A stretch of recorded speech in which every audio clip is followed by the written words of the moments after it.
Good evening and welcome to Overtime here on a Monday night. Back here with Mark Everett Kelly. Mark back in the house, and this is a really interesting time of year because now we're into the summertime, and then in the next few weeks we'll open up, as far as NFL training camps and college football training camps. But before that, we have a whole lot of talking to do, and the SEC Media Days is where we'll start. And I mean, I consider this one of the unofficial starts to the college football season, and the SEC Media Days obviously one of the big ones.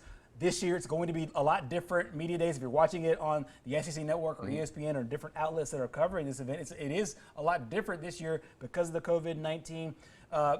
Basically, the Delta variant is the part right now. Trying to get everybody vaccinated is the big issue right now. But I always think of this as a really fun time of year as we kind of learn about teams before their season starts because you don't have a whole lot of film on them. Yeah, especially last year because there were such unknowns last year and SEC only schedule. It's always nice to see how teams improved, what exactly they're dealing with in the offseason. Spring game gives somewhat of that, right? But still, in a lot of these spring games, not everybody played with a full roster. There were a lot of injuries and everything. So I'm glad now. I mean, this was like the official kickoff. We're getting ready for the season. It's getting serious now. Now it's time to separate the men from the boys. Exactly. 3 teams made the trip down today: South Carolina, LSU, and Florida, all down to Hoover, Alabama at the Winfrey Hotel. But also the commissioner came out today and always gave, and every year he always kind of gives a state of the SEC State of the speech, Union, yeah.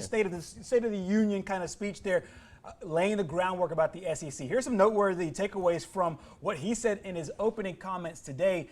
Because, like you mentioned, Mark, last year it was 10 conference games only. They were able to build in times for makeup games, just in case games had to be affected because of protocols as it relates to COVID-19. Those now are gone.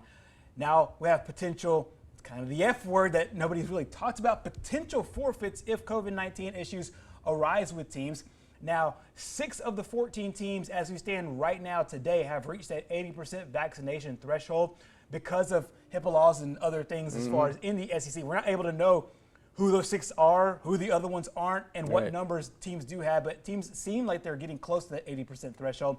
Also, Sankey praised the SEC's campaign to advocate for vaccinations. What are your thoughts on this as, like I said, less than half the league has reached that 80% threshold, and we've seen things. Just look back a couple of weeks ago at the College World Series where the lack of the threshold for vaccinations led to a no contest, and NC State, who's had a great year, they were done. Yeah, and we've seen it also throughout the country, too. I mean, now you have the White House actually pairing with Facebook and kind of bullying, I don't want to say bullying, but yeah, they're kind of bullying people into getting, or they're going to determine what is wrong information or what is valid information concerning getting vaccinated. Now, I've been vaccinated, so obviously I'm someone who thinks you should do it. But I also believe you have the choice. And this is just the way, just like I think the government's trying to do, is to force people into something maybe they don't want to do. I don't like that. But if you're going to play college sports, you're going to have to adhere to what they're telling you. So a lot of these teams and a lot of the players, their individual choices don't matter now because you have to do what the teams are going to do. Otherwise, it can penalize you. You don't want to lose a game because, well, I don't want to be vaccinated. If you're not going to be vaccinated, you probably aren't going to play this year, and I don't think that should happen. Whether or not it should be mandatory is a whole other argument that I think we just don't have the time for. But this is very interesting to see now that the SEC, you kind of wonder who they're getting their word from, because now we see across the country, this is coming straight from the White House as well. So it's bigger than just college sports. Exactly. The SEC worked kind of really hand in hand with the CDC last year. I think a lot of the guidelines are still being enforced by those public health officials as well as SEC officials. Well, here's SEC Commissioner Greg Sankey about that and on the decision making with SEC schools moving forward.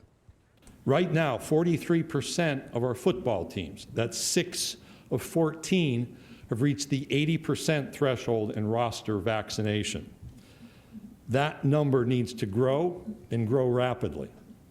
We have learned how to manage through a COVID environment, but we do not yet have control of the COVID environment. You hope not to have disruption, but hope is not a plan, is the great cliche. we still have roster minimums that exist, just like last year. What I've identified for consideration among our membership is we remove those roster minimums, and you're expected to play as scheduled. That means your team needs to be healthy to compete. And if not, that game won't be rescheduled. And thus, to dispose of the game, the forfeit word comes up at this point. That's not a policy, and what you see are the bookends now for decision making. So we're seeing kind of the decision-making, how that is moving forward. Meanwhile, things on the field look like this. This is according to ESPN.com with the FPI. I really like FPI as it relates to how they pick games. It's a computer-based system, and this is how they kind of see winning the SEC championship. Your takeaway about what you see here, to me, it seems about right considering I think your top three, and I think the percentages are about right as well. Well, Texas A&M, I think they're still mad that they didn't get to play last year's schedule with the team they had last year. And you see Georgia and Florida, the two favorites in the East. Alabama, obviously, the big favorite in the West. Right, exactly. And you see where Auburn is down there, and everybody else is a very, very small percentage, all less than one outside of Auburn. As talked about earlier, South Carolina, LSU, and Florida kicked off the action today. Of course, we wanted to hear from Dan Mullen and from Ed Orgeron. Here are those two coaches about the state of their offense, especially their quarterback and the things that are around their QB. We have a couple quarterbacks that have experience. I know Emory Jones coming back and Anthony Richardson competing for that job with them. But if you look at those guys and what they've been able to do with the experience they have, if you go, if you get into statistics and go look at Emory Jones' statistics, he's a guy that's played a bunch of football. He's not coming in as a guy that's never played before. So really excited about that. We lost a lot of production at the receiver and tight end position, but we still have a lot coming back. We rotate those guys a lot. We've tried to do a great job of creating depth at those positions. Obviously, we're excited about this season. We got a lot of guys returning. We have an experienced team. We have a very good team, a very good coaching staff coming back.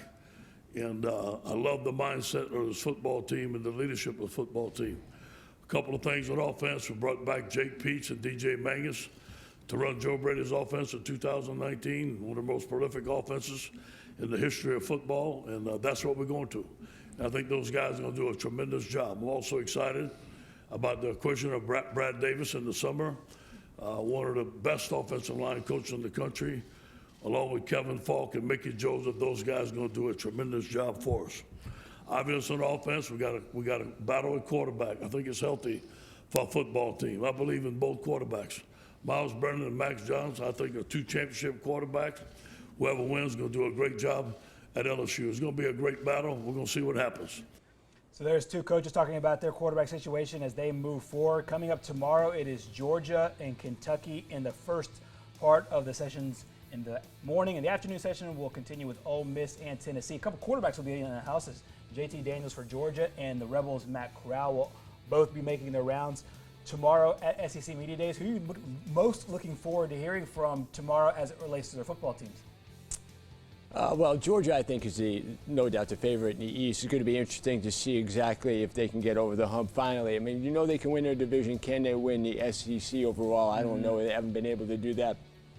Ole Miss, that they are going to be a big title contender, along with Texas A&M in the West. October 2nd, they come in and play Alabama, one of the games I'm really looking forward to. Exactly. Speaking of Alabama, they will be making their rounds coming up on a Wednesday. And Wednesday, head coach Nick Saban will be surrounded by Fedarian Mathis as well as John Mechie III. Also, Mississippi State, Texas A&M, and Vanderbilt there on day 3. And then Auburn will go around the media turnstiles on day 4 of the SEC Media Day over in Hoover at the Winfrey Hotel. We'll have a lot more of that coming up tomorrow and on Wednesday. And Mark and I are both credentialed members, and so we'll probably give you a little hint of the way we voted coming up on Wednesday's show right here on Overtime. Well, coming up next here on our program, we will talk about the Atlanta Braves. We're now on the second half of the season officially as a team we've broken down a lot throughout the course of the year. Mark's got some thoughts on the Mets and the Braves coming up next.